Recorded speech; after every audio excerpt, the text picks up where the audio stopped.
Para dar nota que nós, no município, temos vindo a cadastrar todo o AL na cidade, temos vindo a procurar perceber aquilo que está regulado e não está regulado. Neste momento, nós quando começamos a taxa municipal turística em março, nós tínhamos 76% de cobertura entre aquilo que era os registros no nosso sistema interno e os registros do Turismo de Portugal. Hoje estamos com 93% de grau de cobertura já, e neste momento estamos a fazer um trabalho fino no Departamento de Comércio e Turismo, em que estamos a ir buscar os alojamentos locais que não estão registados. Estamos a receber uma média de 30, a chamar uma média de 30 alojamentos locais por mês ao Gabinete do Município, a conversar para que se formalize aquilo que não está formalizado do ponto de vista de cidade do Porto.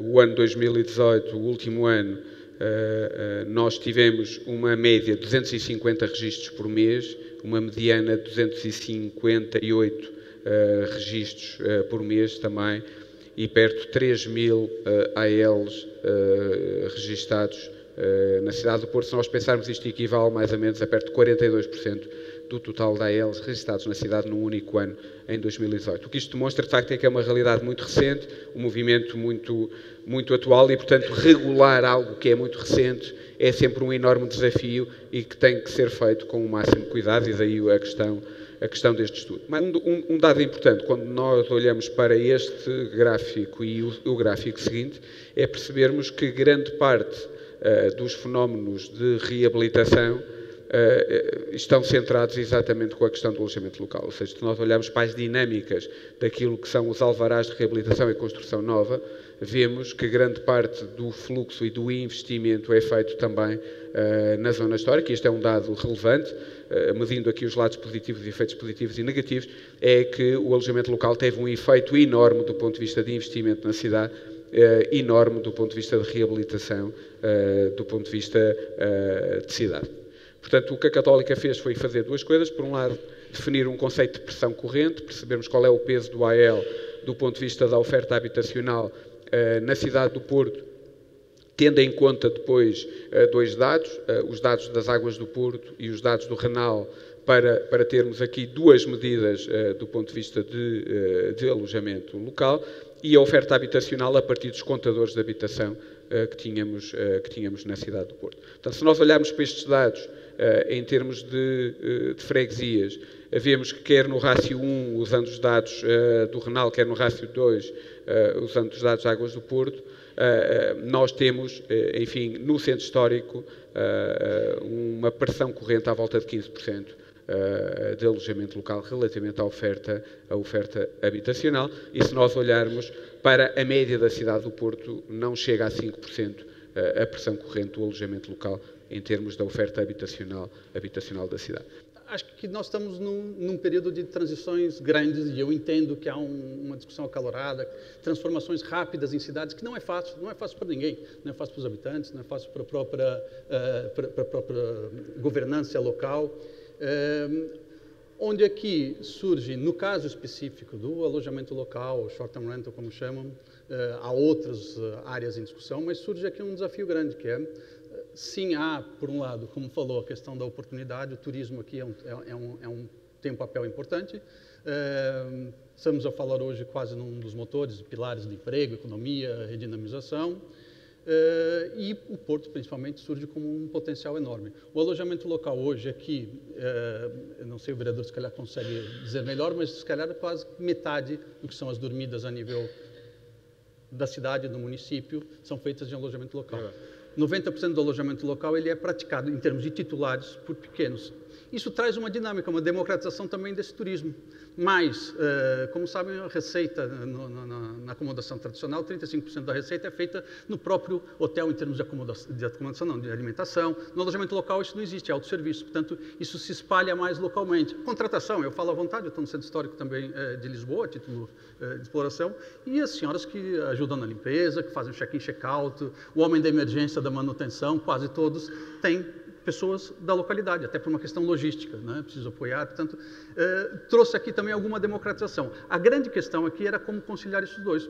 Em termos de enquadramento, o que aconteceu foi aquele discurso acalorado, que diziam alojamento local está a despejar e criar problema de habitação. E do outro lado, não, o alojamento local efetivamente recuperou os centros urbanos, trouxe aqui desenvolvimento econômico, mas também o turismo como a salvação nacional. E acho que chegou-se a nível depois de parlamento a um entendimento. Esse discurso polarizado não conseguiríamos dar um passo em frente. Pior, ou podíamos acabar com um setor de empregos, no fundo, para combater um problema que é real e concreto, geral, muito mais estrutural da habitação nos centros urbanos, poderíamos estar a matar milhares de empregos e autoemprego também, que é o que gera aqui. Portanto, relativamente ao estudo que foi apresentado, eu pude-lhe dar uma espreitadela rápida antes desta apresentação. O que eu tenho a dizer, pronto, para além desta coincidência genérica com, digamos, com uma caracterização que eu já conhecia, claro que os indicadores são muito mais finos, mas eu não faço a mesma leitura dos rácios que foram encontrados. Eu diria que 5%, no Concelho do Porto todo, uma pressão de 5%, parece-me já um rácio bastante importante.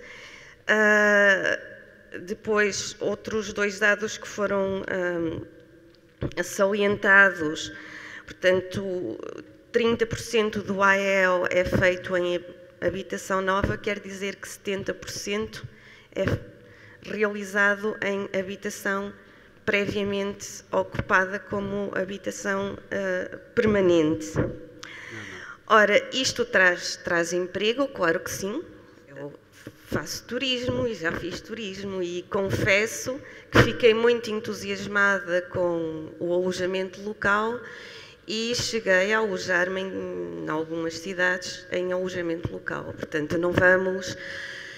O que comecei também a perceber é que isto era uma boa ideia, era a partilha e tornou-se num grande negócio que está, portanto, que é vago, não é? É para todos. É para quem tem uma casa a mais, é para quem tem dinheiro para comprar 10 casas, é para o privado, é para o empresário, portanto há aqui um chapéu enorme e, portanto, algum descontrole e alguma falta de definição. Não sou contra o turismo, mas ele não pode entrar em conflito com a vida da cidade e com o que é a cidade. Algumas notas, isto porque também hoje o público escreve mais ou menos o que a Ana disse e que não está de facto correto. Vamos lá ver, quando nós, e o estudo diz de facto que o alojamento local tem uma componente de construção nova que anda à volta dos 28%, 72% é construção existente, o que não quer dizer que esteja ocupada. Portanto, porquê? Porque isto, em grande parte, foram reabilitações de prédios que estavam completamente vagos, destruídos, em alguns casos, completamente destruídos. Posso também dizer que, se nós olharmos para o Centro Histórico, a União de Freguesias do Centro Histórico, o sítio da cidade, o local da cidade, onde o rácio da pressão do AEL sobre a habitação existente é o mais baixo. Ou seja, Campanhã, por exemplo, tem o rácio mais alto. Isto percebe-se. Porque o que falta é habitação nova. Por isso é que a questão de discutirmos alojamento local e focando-nos na lógica do alojamento local, que é olhar para aquela árvore e não olharmos para a floresta, muitas vezes tiramos conclusões erradas. Ou seja, de facto, o que falta é dinâmica de construção, o que falta é dinâmica de habitação, porque nessa lógica Campanhã tem muito mais pressão que o Centro Histórico. Porquê? Porque não há habitação nova e todos os AELs que lá nascem em habitação que já existia. E, portanto, em Campanhã o rácio é praticamente 100%.